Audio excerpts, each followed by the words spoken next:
All right, today's daf is daf Kuf Yud Tes. We are going to begin on daf Kuf Yud Ches. Mitzvah Hashem, we're going to finish the Masechta today. Bava Kamah, 119 blot. And let's go. So we're holding Omar Mar. We started already yesterday, the second Mishnah, the last Mishnah, Omar Mar. Omar Mar, the Brisa says, Leichem mehen, Bava Kamah saying, one may, Kuf Yud Tes, let's Kuf Yud Tes. One may purchase from them 4 or 5 sheep, saying Bava Kamah gizin, or 4 or 5 fleeces at a time. So it says, now, it can be said that we may buy 4 sheep, right? Because we said it's unlikely that the shepherd would steal such a large... Shepherds are ganovim, but this amount, it's unlikely for them to start stealing such a large quantity at one time. So the question is it necessary for the Mishnah to say this, or the Brisa to say this? So when it is the Arba Mitei Chamish, what he means to say is that one may purchase 4 sheep out of a flock consisting of 5 sheep. And it's reasonable to assume that the shepherd would not attempt to steal 4/5 of the owner's flock. Other people say, Arba made their cotton, 4 sheep may be purchased from a shepherd of a small flock, the Chamish made their gadol, and 5 may be purchased from the shepherd of a large flock. How go for Kasha? The Gemara says, for 1 second, you say Arba Chamish saying Arba Chamish gizin, you say that a person can purchase 4 from them, 4 or 5 sheep, or 4 or 5 fleeces at time, which is mashma. Arba b'chamish in, abel shalish loy, dafka 4 or 5, but not 3. Aim a seifa. Now let's look at the seifa. Abelish they say, which is mashma. You can't purchase 2, but hashalish zavinin, you could purchase at least 3 at a time from the shepherd. So Gemara says, "Leikashe." This is not a question. Habebraisa, the case which permits the purchase of 3 sheep is discussing a case where, where the sheep are like strong, they're robust, and therefore the owner is more attentive to them and will notice if they are missing. The case which answers the purchase of 3 sheep is discussing a case where the sheep are frail. So the owner does not care about them as much, and it's possible that he would not notice if only 3 of them went missing. Bryce said, you're not permitted to buy 3. So if it's kishasa, you're not permitted to buy because we assume that the guy stole her from the owner. Now, Rabbi Yehuda says, "By Yosis leichem mehen, when we purchase domesticated animals from them, is Yosis ein leichem mehem, when we not purchase desert animals from them." They asked the Shaila, Rabbi Yehuda areisha koyei lechumra. Is Rabbi Yehuda referring to the first case, and it's a chumra? Or perhaps he's referring to the later case, and a lokula, and the statement is a leniency. So, and the Gemara explains, areisha koyei. He's referring to the first case, and therefore his statement is a stringency. Saying, he says that when we purchase 4 or 5 sheep from them, and this statement applies only to the bayoses, domesticated animals. But with regards to desert animals, even 4 or 5 sheep, one may not purchase. Or is he saying no? Or perhaps it's referring to the later clause of the leniency, and it will be a kula. Damar. As he was saying, the Amar says, one may not purchase 2 sheep, and similar, one may not purchase 2 fleeces. This is only in regards to desert animals. But with regards to domesticated animals, one may purchase even 2 animals.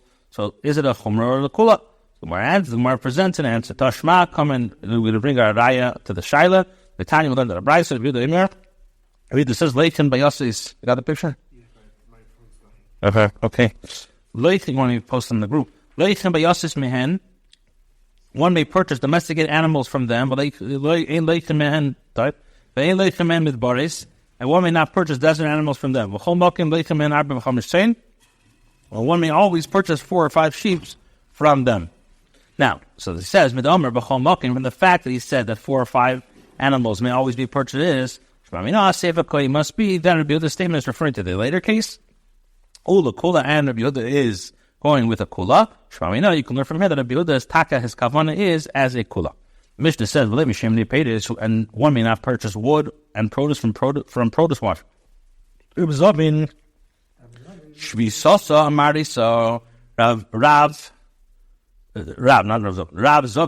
Marisa Rav purchased grapevine branches from a sharecropper.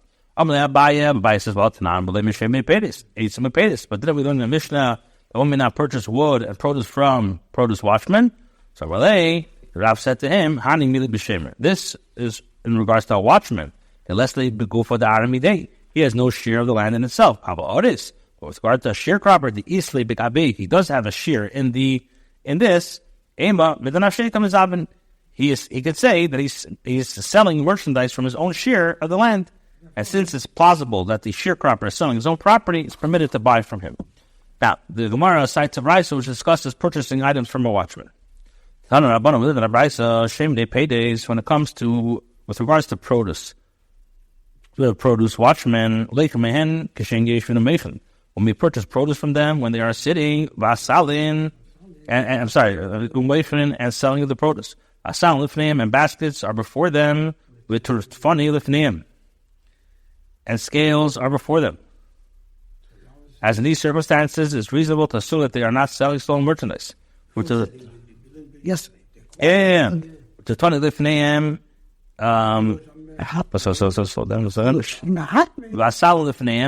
the baskets before them, and the scales before them. As in these circumstances, it's reasonable to assume that they are not selling stolen merchandise. In all these cases that we said, that he said to the buyer, Hatmin, if the guy said, conceal your purchase, it's also to purchase from them, as a good reason to suspect that the merchandise is geganven, is stolen. When we purchase from a watchman from the entrance of the garden, but not from the back of the garden, because if the produce is being sold, then there's concern that it might have been stolen. Listen. Itmar. It was stated, Gazlan, with regard to a robber, from when is it permitted to purchase items from him? Rav says it's also until the majority of the possessions are from his own property. In other words, property that he obtained legally. And Shmuel says it's permitted to purchase items from a known ganiv, even if only the majority of his possessions are from his own property. Umar says, Rabbi Yehuda instructed Ada, his attendants, in accordance with the statement, who says that it's permitted to purchase items from a known robber, even if only a minority of his possessions are from his own property, and according to the opinion of Shmuel. Mamin Musar, with regards to the property of a Maser, an informer, a person who informs Goyim the whereabouts of another property, which is facilitating its theft or misuse. So now there's a machlekes. One says it's permitted to physically destroy it. And one says it's prohibited, it's also to physically destroy it. According to the one who says it's permitted to physically destroy it, and the Maiser's property, if you're allowed to kill him, so in other words, that it should not be subject to more stringent halacha than his body. So if it's permitted to physically harm or even kill the Maiser, it's for sure it's reasonable to assume that you can destroy the property. But according to the one who says it's also to destroy it, perhaps he'll have good children. And it's written, the wicked may prepare, but he shall put it on. Finish your Gemara, you don't take it on the kids, even if the father is a ganah. The Gemara says, Rav Chizda had a certain sharecropper to have a tuckle, the yoiv tuckle, the shuckle. He would weigh the field's produce and give Rav Chizda his portion, salke, and he was very precise. I'll weigh the produce and take his own portion. Rav Chizda said about it, salke, so Rav Chizda dismissed him. According to Rav Shei, he read about him that the tzafel tzaddik fail chayte, and the wealth of the sinner is laid up for the righteousness. What did he do wrong, Rabbi? No, because he was too. There must have been something. From Megala. Yeah, There was like he's doing everything by year adult. Or didn't environment with a particular customer actually many years ago. Yeah. So I think this came out to 40,000 to 200. Okay, right there. The Gemara now examines different psukim pertaining to robbery. For what is the hope of the godless? Who he profits when Hashem takes away his soul. One says that, what does it mean Hashem takes away his soul is referring to the soul of the robbed. One says it's referring to the soul of the robber. According to the one who says that it's referring to the soul of the Rab, so are the ways of everyone that is greedy for profit. As a nefesh balav yikach. Souls of the Rab, as it's written. Madam Gazlan, and the one who says that it's referring to, let me just back up. Madam according to the one who says it's the soul of the Rab, so are the ways of every one that is greedy for profit. It takes away the life of the owners, which teaches that Slowly rip them off. They let them get it. Yeah, the person who robs another of his property is considered as person who robbed him of his nefesh. Yeah. Madam Gazlan, and the one who says it's referring to the soul of the robber. If is written, Al Tizal Dal Kidalhu, rob not the weak because he is weak. Val Tedake Ani Bashar, neither crush the poor in the gate.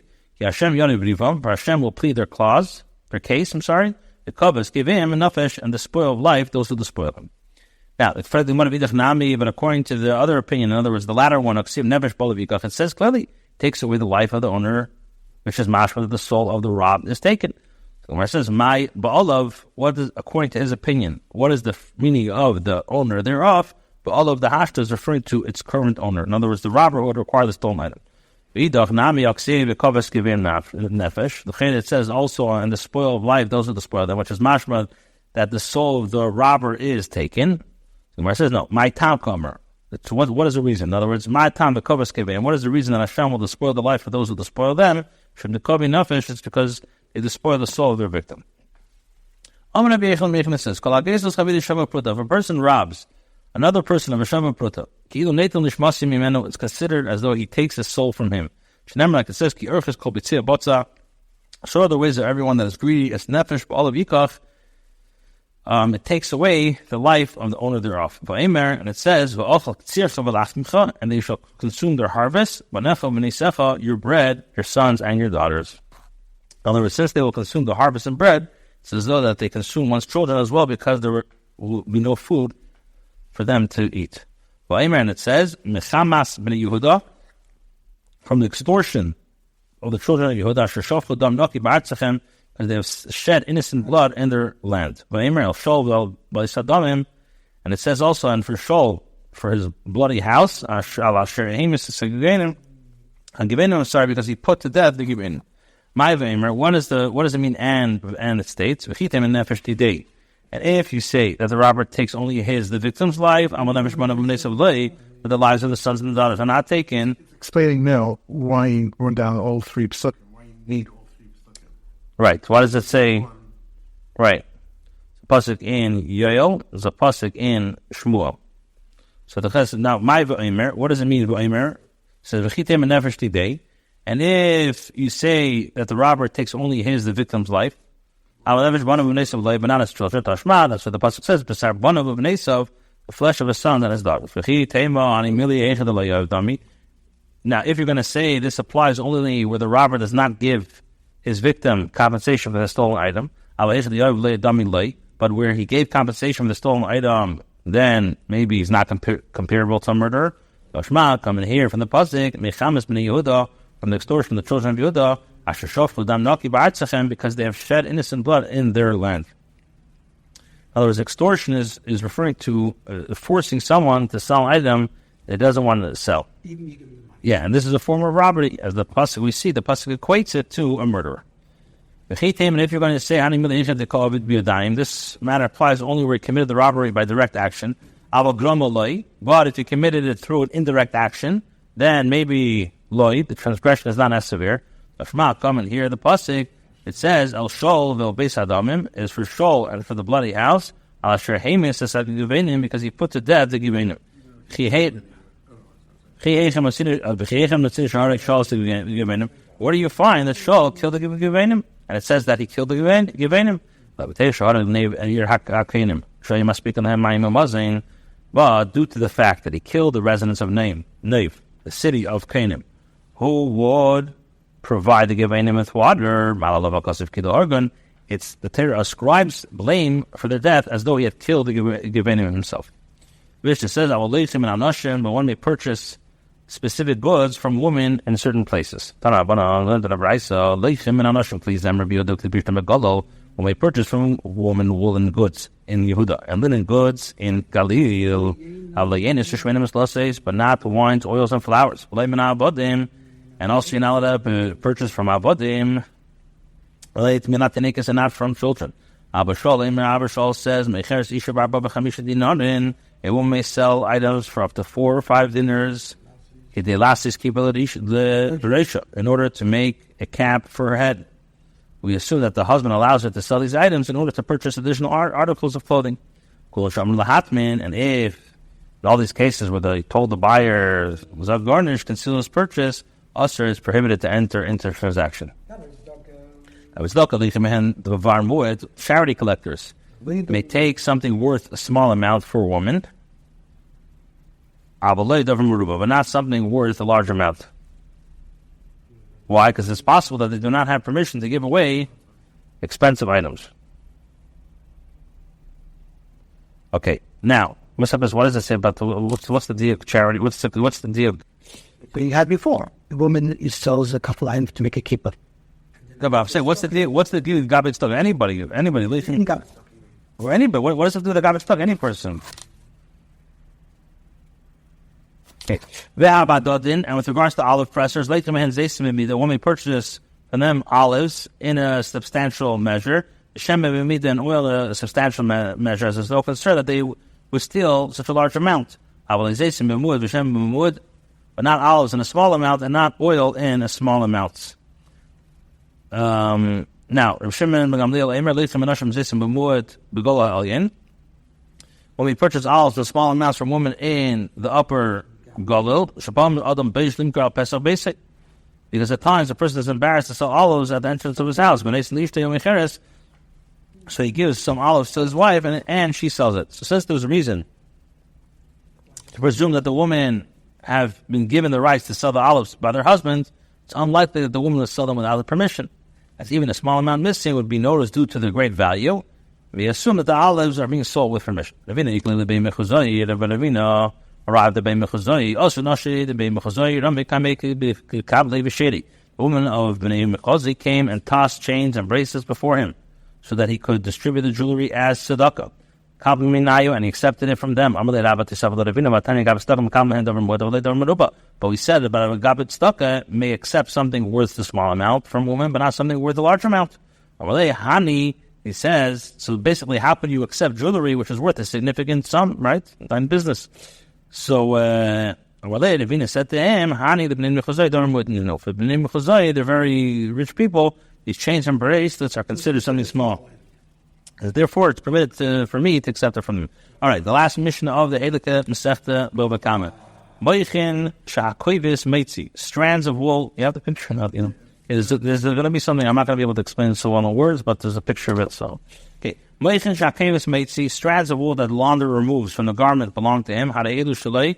So it could be assumed that the customer is uninterested in them, and therefore, it belongs to the launderer.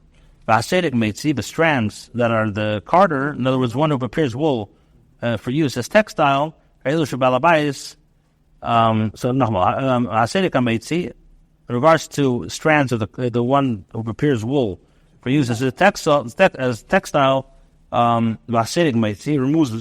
removes belongs to the customer. It's assumed that the customer would want them, since the carder often removes a significant number of strands. This belongs to the balabais. A launderer takes 3 threads that were inserted at the edge of the garment, and they are his. But with regards to more threads that it is, these additional threads belong to the customer. If these were black threads on white garments, he takes all of them and they are his. As the removal of the threads improves the appearance of the garment if the customer does not want them. In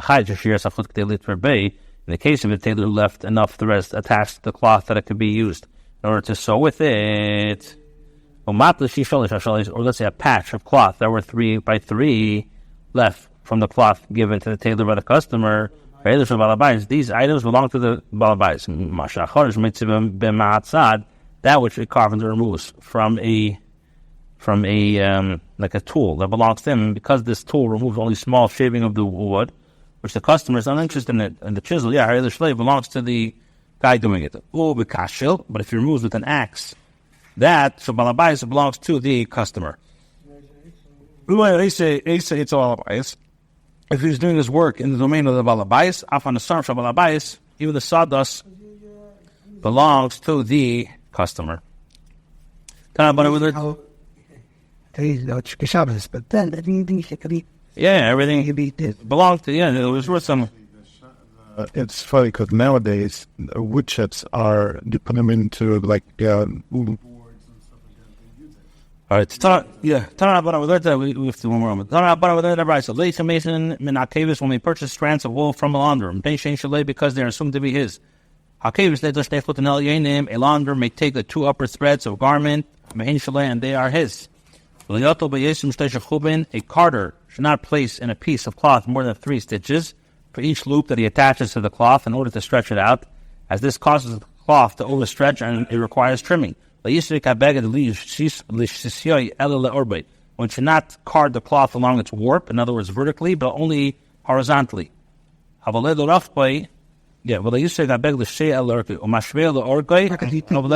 take out more hairs, more going against the current to tear it on.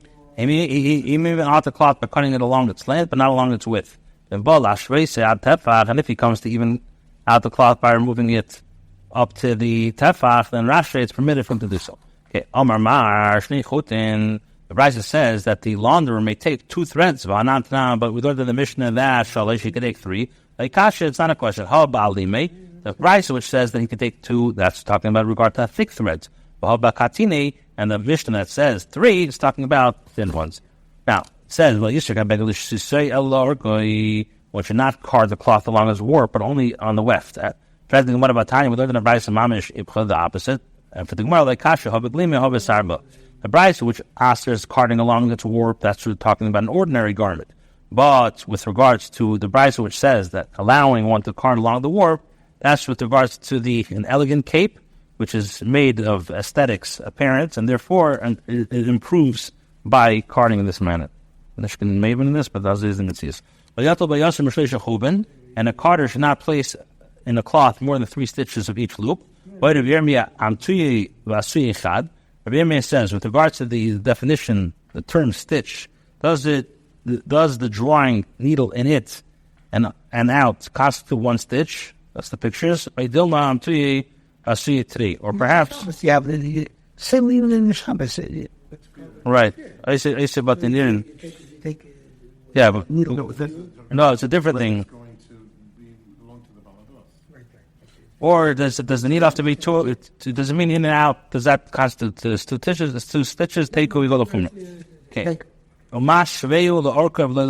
And he may even out the cloth by cutting along its length, but not along its width. It's not.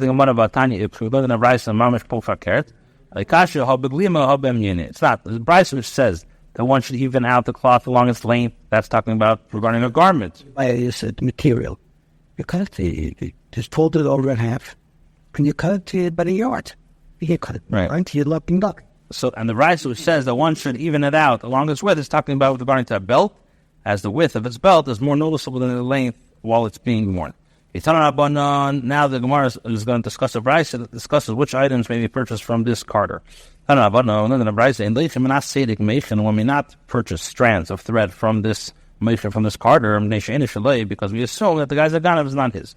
And in a place where the meaning is to allow this carder to retain these strands, so then we say leichin, and we presume that it's his, and you're allowed to purchase. And every place when we purchase from them the cushion full of stuffing made from strands, or a mattress full of stuffing made from strands, my timer, what's the reason? Kanano b'shine. We say the reason is that even if this carder stole the strands, once he uses them, he makes the cushion or mattress, he has acquired them through the change, as we said many times in the Masechta, a shine is kain. Now the Gemara is going to cites a Brisa that discusses which items may be purchased from various craftsmen. One may purchase, from a weaver. One may not purchase from a weaver neither woolen wads, which are used to hold the stuff in place, nor like heddles, You're talking to you're saying to make a carpet or this, and that's just you see that you're showing. Right. But I'm You did these. no, that's the basis. But what each one is like needed in the case. So in English, it's called the wads. So this way and that way and. Right. But like punkalin, not threads of punkalin, and like shuri hakiyois, and not remnants of coils of thread that were left in the spool. Because we assume there's a chash that these items were taken from the customer without the consent of the customer. Now, one may purchase spotted garments from them, warp, weft, spun, or woven.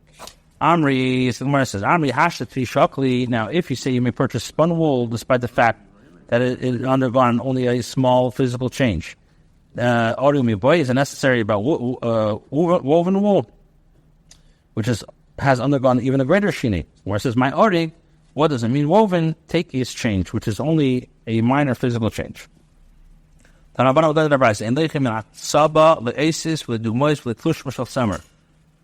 may purchase from a dyer, he's not allowed to purchase neither pieces of wool from used for tests, or pieces used as color sample, not detached pieces of wool. Because again, right, we think that they're stolen. One may purchase from him colored garments, tvi, which is spun, tvi and begodim and clothing. So the Gemara says, hashat tvi shagam begodim boy. So the Gemara says, my begodim means namti, means like felt garments, which are not made of spun threads. Person that gives a hides to a tanner, hakituin batlushin, the trimming of hide and the detached hairs belong to the customer. Ayishal balabais belongs to the customer.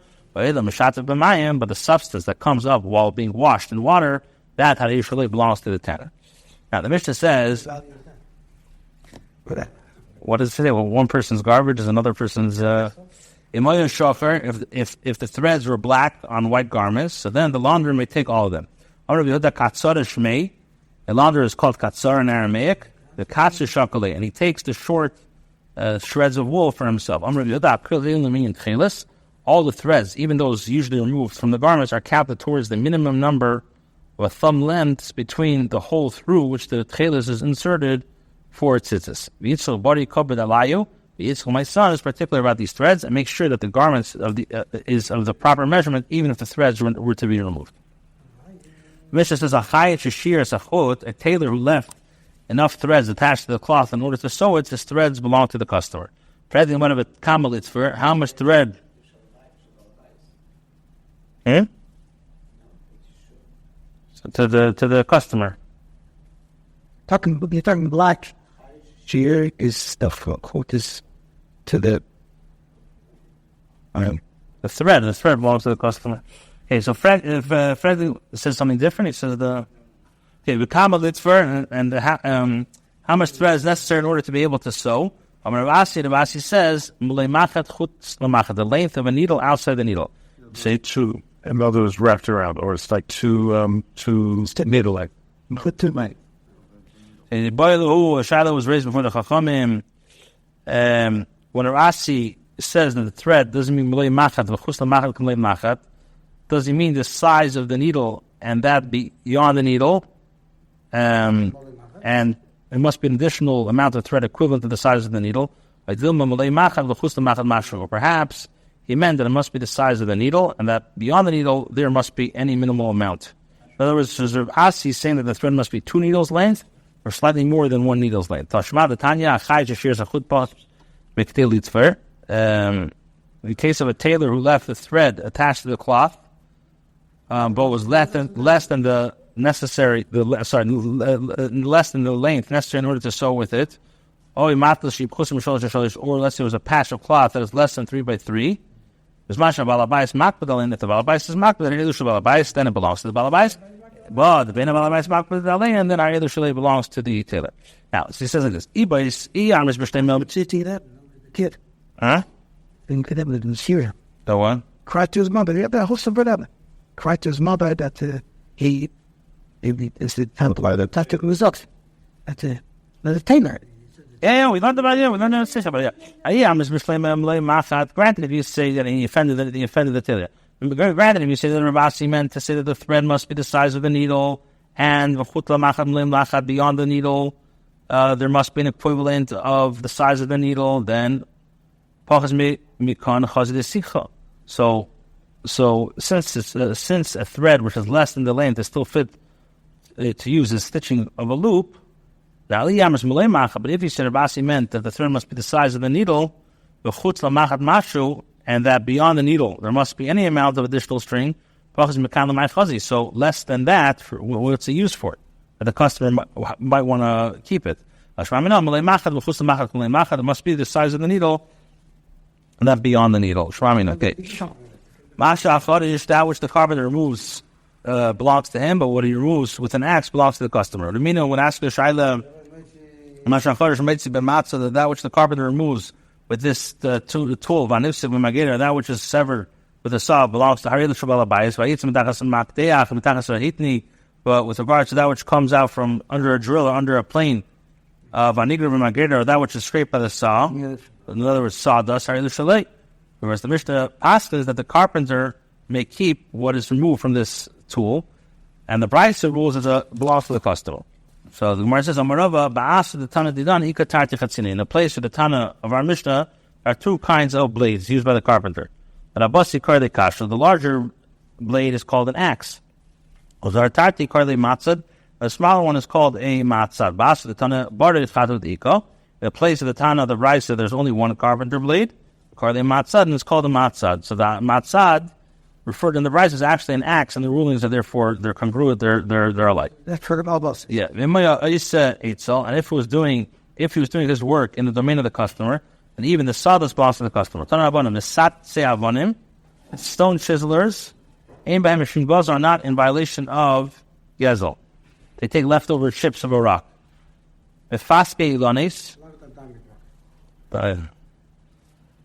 Those who prune trees, those who prune vines, those who trim shrubs, those who weed plants, and those who hoe vegetables. So then like this, belongs then Yishbem and Gezel, and Balabais Makbaleim, if the Balabais doesn't care, and we'll finish out the Masechta. It says, Shus v'chazis, daughter and green grain, Ein Ben Mishum Gozel, are not subject to the Isser against robbery. Why? Because they grow on their own, and no one tends to them. Ba'asher the Kopti, in a place where people are particular about the ownership of these things, if Ben Mishum Gozel is Gozel, it says, Umosim Mechasya, and the city of Mosim Mechasya, Asher the Kopti, who is a city where the residents are particular about, is Hadnala HaGozel, Ba'asher, Sleepwem, Septus Bava Kamah. We have now concluded Bava Kamah.